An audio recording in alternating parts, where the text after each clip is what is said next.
Our next topic is motion in straight line, origin, unit, and sense of passage of time. You can see here what I have drawn here. O, A, B, C are the positions of a person. Let us consider O is the position when the person is at home and he started his journey and reaches at point A at 11 a.m. after 2 hours.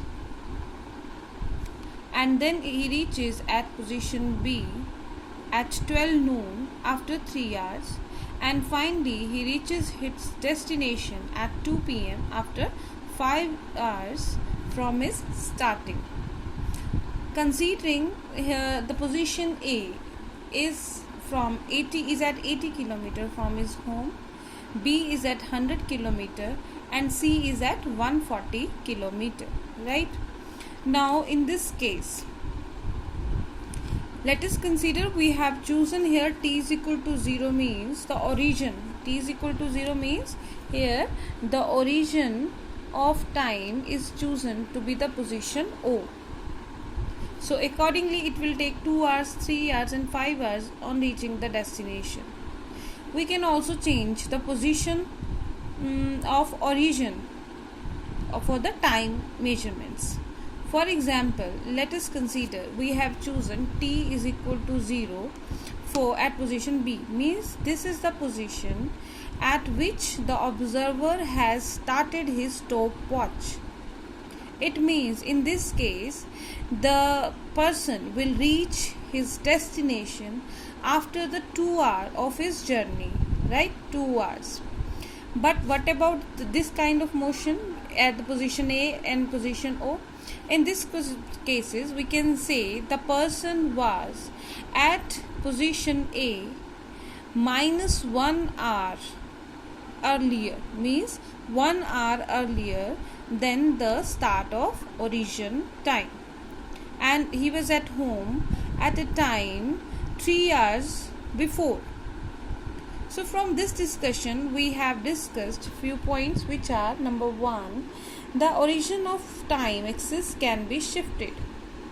Origin of time axis can be shifted, as we have shifted it from O to position B. Second point that we came to know is time measured after the origin. After origin is taken as positive, while before origin is taken as negative. As I told you, in this case we will take that the person will reach at time plus 2 hours at position C, while for position measurement A we will say minus 1 hour or minus 3 hours. So that is taken to be negative. The next is third, the negative time coordinate. We know that the time cannot be negative, but here the negative time coordinate means, what does it indicate? Negative time coordinate indicates that the person must be at a position before its origin, right? The person must be at position before the origin, right? And the time interval between any 2 points does not change. Clearly you can see here, if the time interval between these 2 points is 2 hours and between these 2 points is 3 hours, even after shifting the time origin, the position time difference between them is 1 hour and between them is 3 hours. So that's all about origin, unit and sense of basis of time. Unit means here we are taking what units we are taking. Either we are taking seconds, we are taking minutes, or we are taking hours for measuring the time.